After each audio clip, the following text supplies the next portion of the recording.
Hi അസ്സലാമു അലൈക്കും. ഇന്നത്തേതൊരു hair ഓയിലാണ് കേട്ടോ.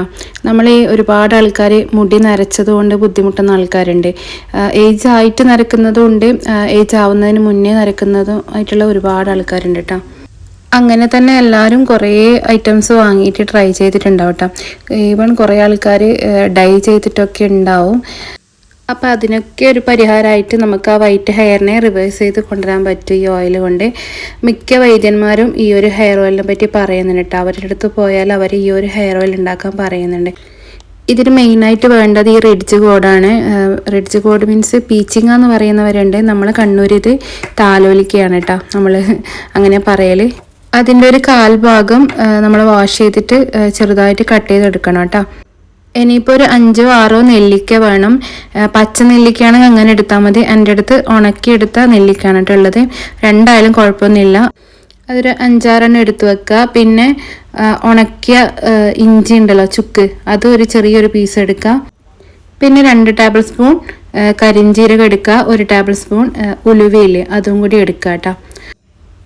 ഇതിൽ ഇഞ്ചി ഉണക്കിയിട്ടുണ്ടായില്ലേ, ചുക്ക് ഒഴിക്കുക. ബാക്കിയുള്ള ഇൻഗ്രീഡിയൻസ് എല്ലാം മിക്സിയുടെ ജാറിലേക്ക് ഇട്ട് കൊടുക്കുക കേട്ടോ.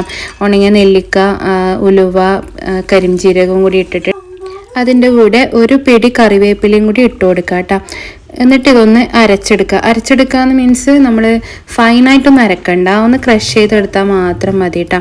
ഇനി ഒരു അടി കട്ടിയുള്ളൊരു പാത്രം അടുപ്പത്ത് വെക്കണം. ഞാനിവിടെ ഇരുമ്പിൻ്റെ ചീനച്ചട്ടിയില്ലേ, അതാണ് എടുത്തിട്ടുള്ളത് കേട്ടോ. അപ്പോൾ അതൊന്ന് നല്ലോണം വെള്ളമെല്ലാം പോയതിന് ശേഷം 1/2 ലിറ്റർ വെളിച്ചെണ്ണ അതിലേക്ക് ഒഴിച്ചു കൊടുക്കാം കേട്ടോ. 500 ml വെളിച്ചെണ്ണ അതിലേക്ക് ഒഴിച്ചു കൊടുക്കാം. ഏറ്റവും നല്ലത് നമ്മൾ മില്ലിലൊക്കെ പോയിട്ട് ആട്ടിയിട്ടെടുക്കുന്ന വെളിച്ചെണ്ണയില്ലേ, അതാണ് കേട്ടോ. എനിക്കിവിടെ അങ്ങനെ കിട്ടാത്തതുകൊണ്ട് ഞാനിവിടെ ഗ്രാനീസിൻ്റെ ചക്കിലാട്ടിയ വെളിച്ചെണ്ണ പറഞ്ഞിട്ടൊരു ബ്രാൻഡാണ് കേട്ടോ എടുത്തത്. അത്യാവശ്യം കുഴപ്പമില്ല തോന്നുന്നു, അപ്പോൾ അതുകൊണ്ടാണ് എടുത്തത്. അപ്പോൾ അതൊന്ന് ചീനച്ചട്ടിയിലേക്ക് ഒഴിച്ചു കൊടുക്കുന്നുണ്ട്. ഇനിയിപ്പം എണ്ണ ചെറുതായിട്ട് ചൂടാവുന്ന ടൈമിൽ തന്നെ നേരത്തെ പൊടിച്ച് വെച്ചിട്ടുണ്ടായ ഐറ്റംസ് അതിലേക്ക് ഇട്ട് കൊടുക്കുക കേട്ടോ. നല്ലോണം തിളച്ച് വരാൻ കാത്തു നിൽക്കണ്ട. ചെറുതായിട്ട് എണ്ണ ഒന്ന് ചൂടാവുന്ന സമയത്ത് തന്നെ ഈ ഒരു ഇതിട്ട് കൊടുക്കുക. അല്ലാന്നുണ്ടെങ്കിൽ അത് തിളച്ച് വരുമ്പം എല്ലാം പതഞ്ഞിട്ട് പുറത്തേക്ക് വരും. അപ്പം ഈ സമയത്ത് തന്നെ ഈ റിഡ്ജ് കോഡും അതിലേക്ക് ഇട്ട് കൊടുക്കുക. ഈ പീച്ചിങ് എന്ന സംഭവമില്ല, അതും അതിലേക്ക് ഇട്ട് കൊടുക്കുക കേട്ടോ.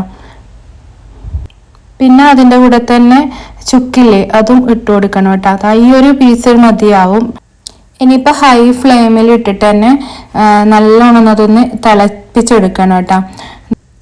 ഹൈ ഫ്ലെയിമിലിട്ട് എണ്ണ നല്ലോണം തിളച്ചതിന് ശേഷം പിന്നെ ഒരു മീഡിയം ഫ്ലെയിമിലേക്ക് മാറ്റണം കേട്ടോ. പിന്നെ അവിടെ നിന്ന് അതിൻ്റെ സത്തൊക്കെ ഇറങ്ങി വരുന്നത് വരെ അത് മീഡിയം ഫ്ലെയിമിലിട്ടിട്ട് അങ്ങനെ തിളക്കണം. ഒരു 10-15 മിനിറ്റ് കൊണ്ടാണ് നമുക്കിത് റെഡിയാക്കി എടുക്കാം കേട്ടോ. ഇനിയിപ്പോൾ അതിൽ ചേർത്ത ഐറ്റംസൊക്കെ നല്ലൊരു ബ്രൗൺ കളറും പിന്നെ നല്ല ക്രിസ്പി ആയിട്ടുണ്ടാവും.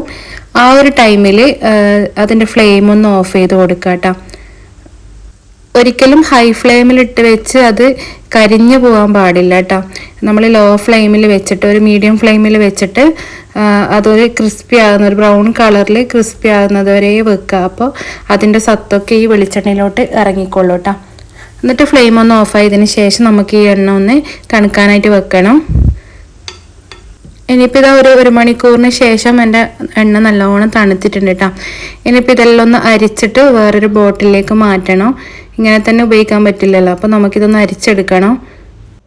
ഞാൻ ആദ്യം ഇതുപോലത്തെ ഒരു പാത്രത്തിലോട്ട് അരിച്ചിട്ടാട്ടോ ബോട്ടിലേക്ക് മാറ്റുന്നത്. ഡയറക്റ്റ് എനിക്ക് ബോട്ടിലേക്ക് മാറ്റാൻ പറ്റൂല, മൊത്തം പുറത്തേക്ക് പോയിട്ട് അവിടെയൊക്കെ കച്ചറയായിട്ട് മാറും.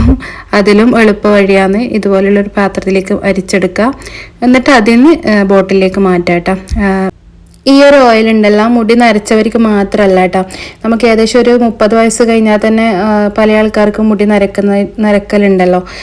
ഏജിൻ്റെ മാറ്റം അനുസരിച്ചിട്ട് മുടിയും നരക്കും. അപ്പം അത് കുറക്കണമെങ്കിൽ നമുക്കിത് യൂസ് ചെയ്യാമെന്നാണ് പറയുന്നത്. പിന്നെ ഒരു കാര്യം, ഇത് ഇന്ന് തേച്ച് നാളെ തന്നെ റിസൾട്ട് എന്തായാലും കിട്ടില്ല കേട്ടോ.